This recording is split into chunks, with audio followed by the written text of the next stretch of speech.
Warning. Spoilers. Don't be an idiot. If you don't want the show spoiled for you, then don't watch a review. It's also going to spoil the movie for you too. So, watch both of those first. I mean, seriously, you're just asking for trouble if you're doing shit like that.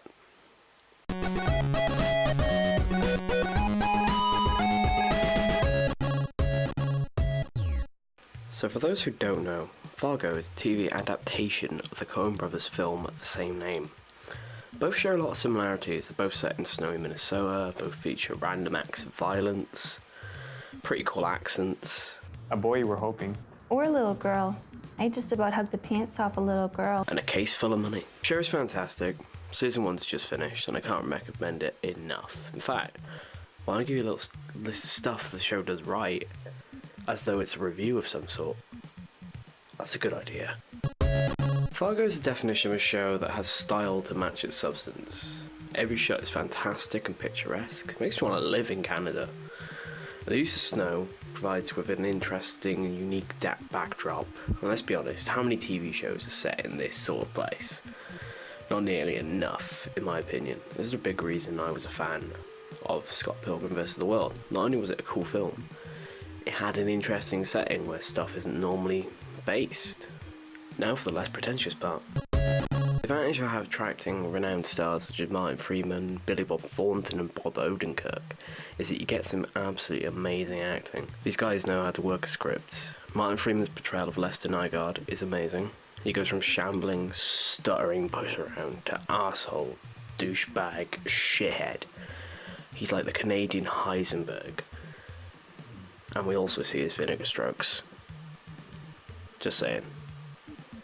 Look at that shit. Lorne Malvo is a lovable, absolute prick. Just a shithead. You see him reveling a lot in the chaos he creates. And you can't help but smile when he does. While Bob Odenkirk's character, Bill, has a smaller part than the two of them. He's the in-too-deep small city cop who's ridiculously squeamish. And I think he does it pretty well. All of these seasoned veterans are overshone by something of a newcomer though. Alison Tolman, who plays Molly Solverson, the deputy chief. Alison definitely going places. Her portrayal of Molly is perfect. She nails every emotional turn she has to make, including moments where just complete hopelessness she has. Two other standout characters are Mr. Numbers and Mr. Wrench, the hitmen.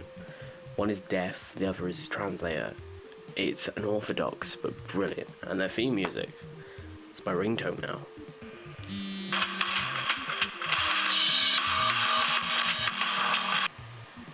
That's how much I love it.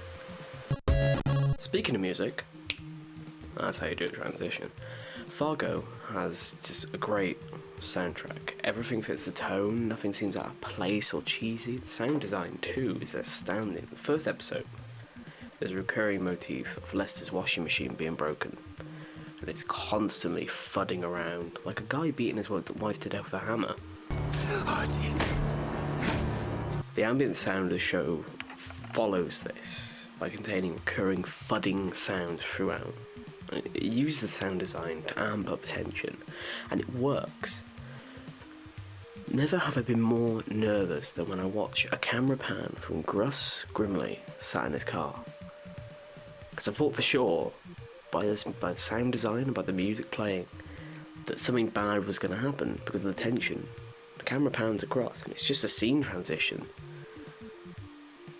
I thought Malvo was going to be stood there ready to kill the guy. Fargo's themes are simple. It's a story about how far you can push someone. And this is seen throughout, you got, whether it's Sam Hess intimidating Lester, Lester's brother and wife just ripping into him, Molly pushing Bill's buttons, Lorne threatening Gus, Lester pushing Malvo to recognise him, or Malvo blackmailing Stavros. Everyone pushes someone too far eventually, and in the end everyone gets what they deserve. A lot of critics say that in the end, the person who saves the day should have been Molly. This was her case, she should have ended Malvo, but I think it's right that Gus got to him first. All of the show's events and murders happened because Gus didn't arrest Malvo when he had the chance in the first episode. He gets his revenge and protects his family by putting Malvo down, because Malvo has shown himself to be a predator and just an unstoppable force. You know, it took fucking 6 bullets to kill the guy. You know, he wasn't even dead when he got shot in the face. He died slowly. That's how unstoppable the guy is. He took a bear trap to the leg, walked back home. Molly gets evidence against Lester in the form of Malvo's tapes in the end, and it's a conviction she spent the whole series chasing down. She gets to learn that she was right all along, and that she nailed it from the start. Lester falls under ice, drowning a bit like the rat he's become. He doesn't get arrested, but he suffers, and at the end, Molly was still right all along, even if she doesn't get the conviction. This is a parallel with the film. In the film, it's a different guy. He's also an insurance salesman, like Lester, and he hires 2 hitmen to kidnap his wife. The main person in charge of the investigation is Marge Gunderson, who, funny enough, Molly ends up looking like. Marge doesn't actually arrest him in the end. He gets arrested, but because it's outside of Marge's jurisdiction, she doesn't make the arrest herself.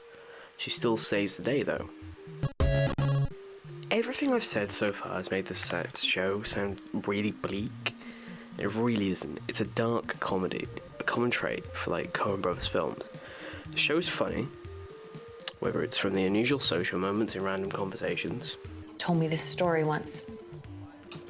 When he was a rookie, had a boss, couldn't tell his shoe from his foot. Got killed by a hailstone. Just standing in the parking lot of the Dairy Queen, having a milkshake. Hailstone comes down, size of a softball, crushes his skull. What flavor? Strawberry, I think. Or just people doing strange things. 20 years I worked for the king. You know what that makes me? The goddamn prime minister. So give me the letter, pack up your shit, and...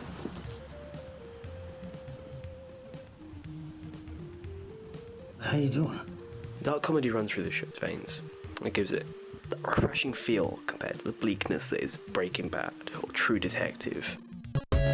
This is not just a show that adapts a Coen Brothers film. It's chock full of references to the Coens' career. It's a love letter to them and a celebration of the fantastic work they have done in the film industry.